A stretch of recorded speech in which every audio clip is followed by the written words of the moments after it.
Wah.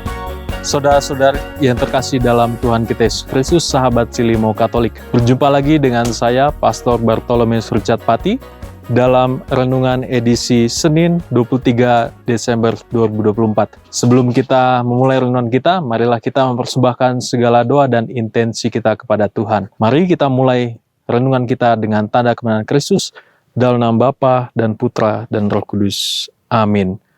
Tuhan bersamamu dan bersama rohmu. Marilah kita berdoa. Allah Bapa Maha Kuasa dan Kekal, kedatangan putramu dipersiapkan oleh Yohanes Pembaptis. Semoga kami mempersiapkan kelahiran putramu dengan hati yang suci. Sebab dialah Tuhan pengantara kami, yang bersama dengan Dikau dalam persatuan Roh Kudus, hidup dan berkuasa, Allah sepanjang segala masa. Amin. Marilah kita siapkan hati dan pikiran kita untuk mendengarkan sabda Tuhan. Tuhan bersamamu dan bersama rohmu. Inilah Injil suci menurut Lukas. Dimuliakanlah Tuhan.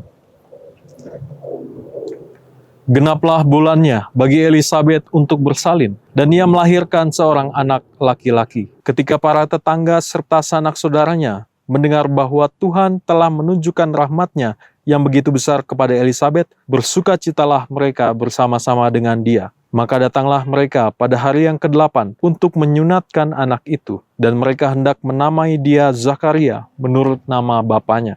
Tetapi Elisabet ibunya berkata, "Jangan, ia harus dinamai Yohanes." Kata mereka kepadanya, "Tidak ada di antara sanak saudaramu yang bernama demikian."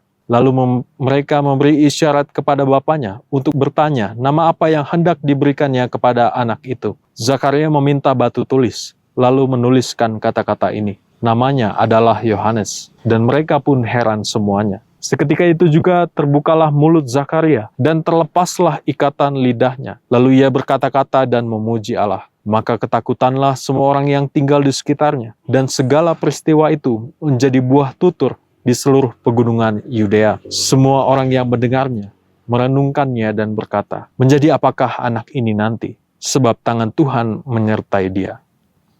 Demikianlah sabda Tuhan. Terpujilah Kristus.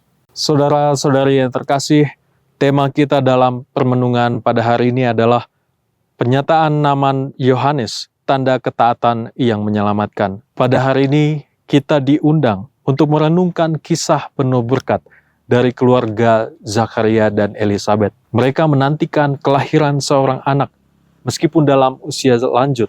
Dan setelah berabad-abad berdoa tanpa jawaban, akhirnya doa mereka dijawab oleh Tuhan. Nama Yohanes yang diberikan sesuai dengan petunjuk malaikat membawa kita pada pemahaman yang lebih tentang ketaatan dan keyakinan terhadap janji Tuhan. Kelahiran Yohanes adalah tanda bahwa segala janji Tuhan akan digenapi meski dengan cara yang tidak terduga. Ketika malaikat datang kepada Zakaria, ia meragukan kata-kata malaikat karena usia mereka yang sudah lanjut. Namun Tuhan dalam kebijaksanaannya tidak hanya memberikan keturunan kepada pasangan yang tampaknya tidak mungkin ini, tetapi juga memberikan anak yang memiliki misi besar dalam sejarah keselamatan umat manusia. Tindakan Zakaria yang menamai anaknya Yohanes, meskipun berlawanan dengan tradisi keluarga yang mengharapkan nama yang sudah dikenal, mengajarkan kita tentang keberanian untuk memilih jalan Tuhan, meskipun itu berbeda dari harapan duniawi. Zakaria yang sebelumnya bisu karena keraguan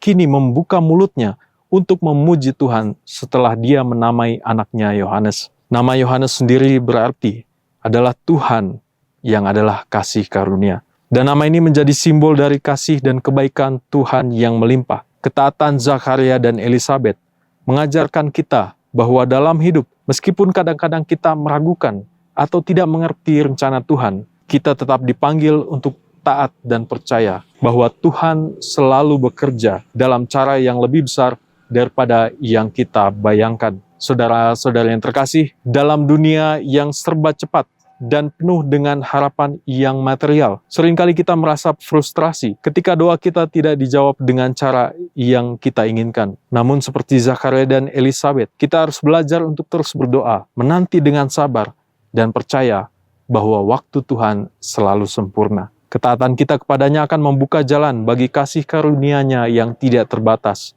Kita juga diajak untuk terus melihat berkat yang Tuhan beri dalam kita setiap harinya, karena Tuhan tidak pernah gagal untuk menggenapi janjinya. Setiap langkah hidup kita adalah bagian dari rencana besarnya yang sangat indah. Sebagai orang yang beriman, kita harus senantiasa menjaga ketaatan dan pengharapan kita, meskipun dalam situasi yang sulit. Menjadi pertanyaan bagi kita, apakah kita sudah taat dalam segala aspek kehidupan kita? Apakah kita sudah percaya bahwa Tuhan bekerja dalam setiap keadaan, meskipun kita tidak selalu memahami rencananya? Mari kita belajar dari Zakaria dan Elisabet untuk tetap percaya, tetap berdoa, dan selalu taat kepada kehendak Tuhan.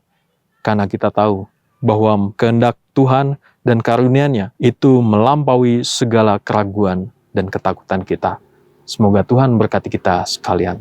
Amin. Marilah kita berdoa. Allah Bapa sumber kedamaian, kami sudah Kau segarkan dengan ibadat-Mu yang memberikan kedamaian kepada kami. Semoga kami layak menyongsong kedatangan Putra-Mu, sampai kami Kau perkenankan memasuki kerajaan-Mu yang abadi dengan pantan Kristus Tuhan kami. Amin. Saudara-saudari yang terkasih dalam Kristus, sahabat Silimu Katolik, marilah kita mengakhiri permenungan kita dengan mohon berkat Tuhan. Tuhan bersamamu dan bersama rohmu. Semoga Allah yang Maha Kuasa memberkati kita semua, intensi dan doa-doa harapan kita, dan juga kegiatan kita pada hari ini, Bapa, Putra, dan Roh Kudus. Amin. Saudara-saudara yang terkasih dalam Kristus, ibadat kita sudah selesai. Syukur kepada Allah.